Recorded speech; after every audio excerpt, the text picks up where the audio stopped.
স্বাগত দীপ্ত আন্তর্জাতিক সংবাদে। সঙ্গে আছি আমি সাদিক হাসান ইমন।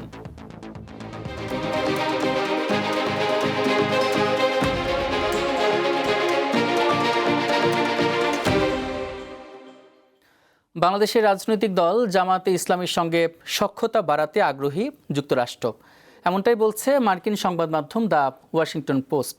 এক বিশেষ প্রতিবেদনে বলা হয়, 2024 সালের রাজনৈতিক পট পরিবর্তন এবং রাজনীতিতে দলটির প্রভাব বাড়ায় জামায়াতকে অন্যতম গুরুত্বপূর্ণ অংশীদার হিসেবে বিবেচনা করছে ওয়াশিংটন। তাদের মতে আগামী নির্বাচনে জামায়াত বড় ধরনের সাফল্য পেতে পারে। এমন পরিস্থিতিতে দলটির সঙ্গে যোগাযোগ ও সম্পৃক্ততা বাড়ানোর পরিকল্পনা করছেন মার্কিন কূটনীতিকরা। ওয়াশিংটন পোস্টের হাতে আসা কিছু অডিও রেকর্ড থেকে এসব তথ্য জানা গেছে। তবে প্রতিবেদনে আরও বলা হয়, ক্ষমতায় গেলে শরিয়া আইন বাস্তবায়ন করবে না জামায়াত। রাশিয়ার বিরুদ্ধে যুদ্ধ বন্ধে যুক্তরাষ্ট্রের প্রেসিডেন্ট ডোনাল্ড ট্রাম্পের সঙ্গে বৈঠক করেছেন ইউক্রেনের প্রেসিডেন্ট জেলেনস্কি। বৃহস্পতিবার সুইজারল্যান্ডের দাভোসে 56তম বিশ্ব অর্থনৈতিক ফোরামের ফাঁকে বৈঠক করেন তারা।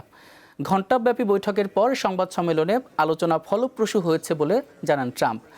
এ সময় রুশ প্রেসিডেন্ট ভ্লাদিমির পুতিনের প্রতি যুদ্ধ শেষ করার স্পষ্ট বার্তা দেন মার্কিন প্রেসিডেন্ট। অপরদিকে ইউক্রেনের প্রেসিডেন্ট জানান, যুদ্ধ অবসানের লক্ষ্যে সংশ্লিষ্ট নথি প্রায় প্রস্তুত রয়েছে। এ সময় ইউরোপের নেতাদের কঠোর সমালোচনা করেন জেলেনস্কি। ফিলিস্তিনের গাজায় শান্তি প্রতিষ্ঠার লক্ষ্যে নির্মিত বোর্ড অব পিস বা শান্তি পরিষদের সনদে সই করেছেন যুক্তরাষ্ট্রের প্রেসিডেন্ট ডোনাল্ড ট্রাম্প। বৃহস্পতিবার সুইজারল্যান্ডের দাভোসে 56তম বিশ্ব অর্থনৈতিক ফোরামের ফাঁকে এই সনদে স্বাক্ষর করেন তিনি।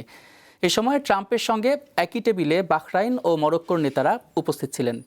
ট্রাম্পের পর আরও 19 দেশের নেতারা এতে সই করেন। যুদ্ধ পরবর্তী গাজা পুনর্গঠনের জন্য সম্প্রতি শান্তি পরিষদ গঠনের ঘোষণা দেন ট্রাম্প। এরই মধ্যে ট্রাম্পের আহ্বানে সৌদি আরব, মিশর, তুরস্ক, ইসরায়েল ও পাকিস্তান সহ প্রায় 35টি দেশ শান্তি পরিষদে যোগ দেওয়ার ঘোষণা দিয়েছে। গাজায় ইসরায়েলি বাহিনীর পাশাপাশি এবার নতুন করে হানা দিয়েছে অজানা এক ভাইরাস। উপত্যকার স্বাস্থ্য কর্মকর্তারা জানান, গেল কয়েক সপ্তাহ ধরে এই সংক্রামিত ভাইরাসটি পুরো উপত্যকা জুড়ে দ্রুত ছড়িয়ে পড়ছে। এতে আক্রান্ত হয়ে শিশুসহ কয়েকজনের মৃত্যুর খবরও পাওয়া গেছে। তবে পরীক্ষার সীমিত সুযোগ এবং প্রয়োজনীয় চিকিৎসা সরঞ্জামের তীব্র ঘাটতির কারণে চিকিৎসকেরা এখনও ভাইরাসটির প্রকৃত ধরন শনাক্ত করতে পারেননি।